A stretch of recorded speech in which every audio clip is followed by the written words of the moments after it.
today we going deep inside and discussing hood legends. So kick back, relax, like, share, comment, smash that subscribe button. Let's get them, let's go. What's up, we back at them again, man. Kicking it off from the top. Vegan every time. You already know the protocol. Like, share, comment, smash that subscribe button. So today, y'all, we talking about hood legends, and we more so defining what does it mean to you. And you already know, man, at the end of this episode, man, drop in the comment, what is your definition of a hood legend? Now, me personally, my definition of a hood legend is somebody that come from the same struggles that we come from, but made it out. It ain't the guy that sold 1,000 kilos. It ain't the guy that got 1,000 bodies. It's the dude that come from the everyday struggle that I come from, and he was able to make it up out of here, and he was able to do something for the people that love him and the ones that he loved. That's a hood legend to me. Now, what you gonna have to go through to get to that podium, that's a whole nother ball game. So boom, right? We got this dude now, hood legend. I'm talking about, man, shorty do so much for the block, it ain't even funny. I'm talking about anytime he get a connect, he putting the team on. Anytime he got a big sale, he putting the guys in. It's nothing in his heart that he wouldn't do for his neighborhood. And you would think with a love like that, with a heart like that, with a person of that type of stature, the hood got to love him. But the hood only love you, man, when it's convenient. Now, don't get it twisted, misconfused, or misconstrued. It's some outstanding members, and this is why I made that word. It's some outstanding members that come from these trenches that's going to play by the law, that's going to play by the rules, that's going to do everything the right way, and they going to fall on their sword if they got to. But that ain't everybody, man. Out of 100 people, it's 3. So now we got the dude for real. He one of them guys that he just so happened he got the art of the hustle. So he was able to find a good plug. He was able to turn the block up. He was able to put all the guys in position. He did everything. He was throwing cookouts. If anybody passed away around the way, he would go make sure their kids was good, make sure their baby mother was taken care of the right way. Not trying to get at your homeboy baby mother, but making sure the kids is good. Make sure she ain't getting put out the house, checking on your mother. Shit that a real made man supposed to do. So now he ends up getting into a little altercation. He ends up getting into it with some dudes that soldier hating on him. But the guys that he get into the bump with, they got some real shooters on their side. So they ends up sending the word. They come over there, they send a blitz. He ends up passing away. So now he got an older brother that's incarcerated during the time that, you know, this demise happened. So now everybody around the way, after he done did everything that he done did, put everybody in position, everybody acting like they ain't got no money now. Oh, no, bro, you know, we got to bury him. We got to make sure he good. We got to make sure the funeral expenses is taken care of. So now everybody running around, man, no, I ain't got nothing, bro. No, you know, I had to just take care of this. I had to do this, that, and the third. So the person that made sure everybody on this block was good, don't nobody want to put up to this man's funeral. So now the brother, like I told you, he incarcerated, but he a made man, outstanding member. Thank God he behind the wall having his way. He sends $1,300 uptown. Now, he sent $13 uptown. The rest of the family was able to scrape up their little pennies, but they $980 short. So, boom, they trying to go around, make it do what it do. Somebody comes up with the $980. Now, this $900, this damn near $1,000, is supposed to be going to the funeral home. The nigga that get the money, he's so cutthroat conniving, it's 2 things that's supposed to be happening. They supposed to be, this amount of money is supposed to be going to the funeral home. This amount of money is supposed to be going to go get him a regular button-up shirt, pair of khakis, socks, shoes, nothing spectacular. The nigga that get the money from the brother, he being so slick and conniving, chasing a fucking high, he goes buy some old slicks, he buys some Burberry shit from a booster. You feel what I'm saying? Now, a booster is somebody that steal clothes for real. So he ends up going to go holler at the booster. He buy the clothes, but he telling all the guys around the way that he bought the shit from the mall. Whole time he done hit the booster, went down there, got high, this, that, and the third. But when he gets back up there, the funeral people tell him, like, man, you know, he looking good and all that. They dress him, clean him, do all the protocol shit. But they like, you know, we ain't never get that motherfucking $1,000, you know, to put him in the ground. Like, you know, y'all ain't pay the rest of the bill. Man, motherfuckers start going off because, like I say, the people that was responsible for taking care of the shit, they don't do it. Him trying to be slick, he done tucked off the shit. The person that had the $1,000, he, in his mind, he thinking the funeral was already paid for. Now, mind you, when the brother send the money uptown, he send it thinking that everybody on the street already know what the fuck I'm sending this money for, so I can make sure my brother get buried. Motherfuckers, yo, this is how crazy people is, bro.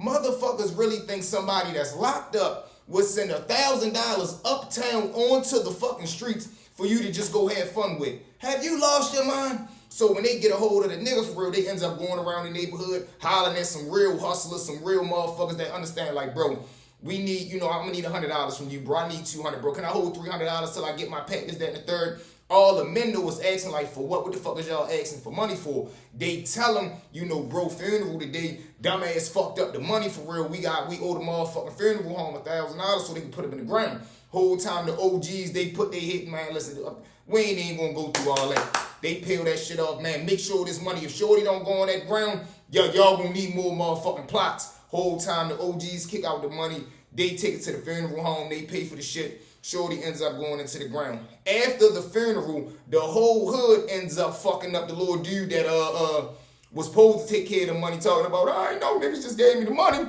I'm thinking it was just for me. Why would you think on this fucking day somebody that just lost their brother would send you $1,000 just for the fuck of it? Like, you know what, man, I'm back here locked up. I'm thinking about you. Shorty Ray Cash at you something. Come on, man, use your motherfucking head. So he ends up getting punished. Funeral goes on. But look at how they treat a made man, yo. Look at how they treat a hood legend. Somebody that did everything for every damn body. Can't even get into the fucking ground properly, man. It's crazy. But with that being said, Mob, let's jump into story number 2. Now, Mob, story number 2. Another wicked and wild situation, man. So, got the little dude. He coming up around the way.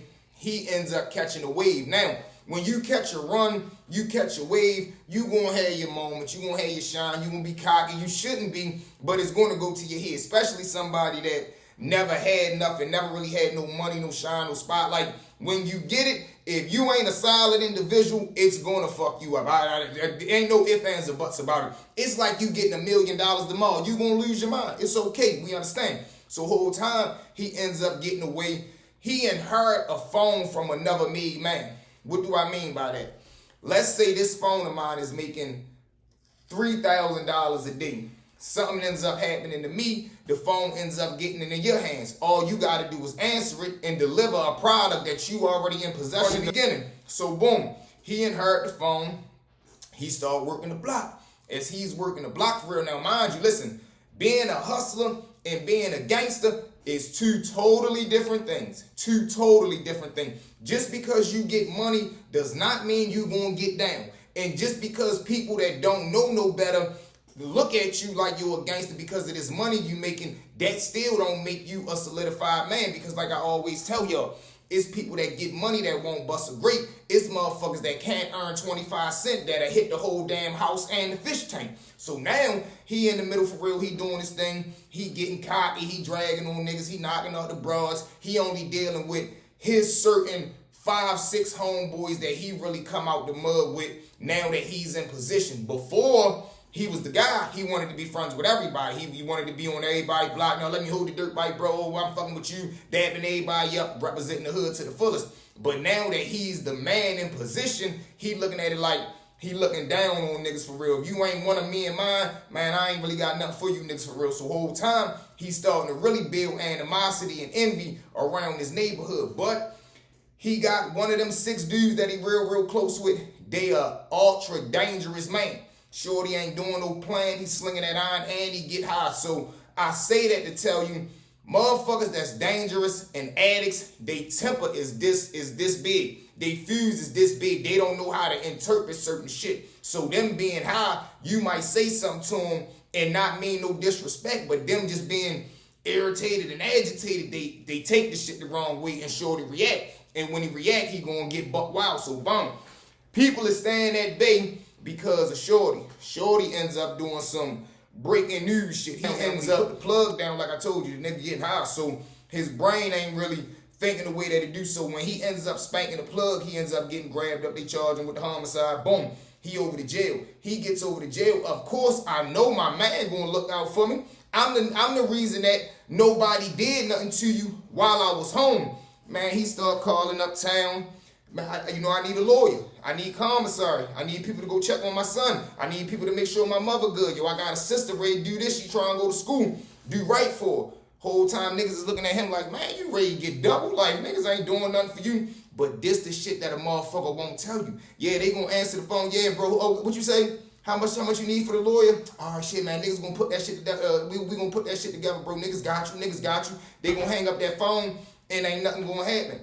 Then guess what? You gonna be calling uptown and they gonna stop answering the phone. So long story short, shorty don't do right. He leave his man on stuck. His homeboy does end up getting like life plus 80 years. So now he gone. He doing life plus 80. But like I told you, shorty a dangerous man. So once he finally, and listen, denial is a motherfucker, yo. So in your heart, you'll be like, nah, man, bro, they probably going through something uptown, man. Niggas ain't answering the phone, man. Niggas might have got booked. The block probably hot. No, I know niggas ain't gonna do me like this. You'll start lying to yourself, trying to defend motherfuckers that you know not real.